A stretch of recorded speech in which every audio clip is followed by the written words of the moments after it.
সন্ত্রাসের বিরুদ্ধে আমি আমার বিএনপির পক্ষ থেকে এই ভাইদেরকে ধন্যবাদ জানাই। কিন্তু শুধু আবু সাহেব বাজার না, 2 নং চান্দে এরিয়া প্রতিটা ওয়ার্ডে প্রতিটা পাতার ব্যাপারে এইভাবে সম্মেলন গড়ে তুলুন, তাহলে সন্ত্রাস নির্মূল হবে। আমরা আজ থেকে একটা শপথ, 2 নং চান্দে এরিয়ায় কোন জঙ্গি উগ্রবাদ, কোন সন্ত্রাসবাদ, জঙ্গিবাদ, চাঁদাবাদ, টেন্ডার বাতিল রাখবো না। আমরা সবাই মিলে ইন্টারাকশন যারা আপনারা আছেন সবাই এগিয়ে আসেন। কেন ভাই আমি ছাতা দিতে হবে, 2 নং চান্দে বসবাস করতে হবে? আমি ব্যবসা করি কেন ছাতা দিতে হবে? কেন আওয়ামী লীগ আমার পাশে থাকবে? যে আওয়ামী লীগ কত 70 বছর 2 নং চান্দে বিএনপি যারা করেছে তাদেরকে ঘুমাইতে দেয়নি, একমাত্র বাংলাদেশ জাতীয় করে বিএনপি করে। আচ্ছা আওয়ামী লীগ কেন আমার পাশে পাশে থাকবে?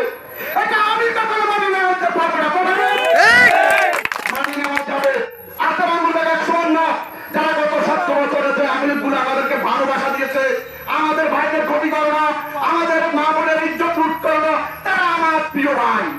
আর যারা আমাদেরকে বাড়ি থেকে বঞ্চিত করছে, আমার কর্মীর উপর আক্রমণ করছে, তাদেরকে ছাড় দেওয়া যাবে না। সে হলো আমার দুশ্মন, আমার বিএনপির দুশ্মন, 2 নং চান্দে এরিয়া যারা লাঞ্ছিত অবঞ্চিত ওদের দুশ্মন। যাক সেদিকে আমরা সময় অতি অল্প সময়ের মাধ্যমে শেষ করতে চাই।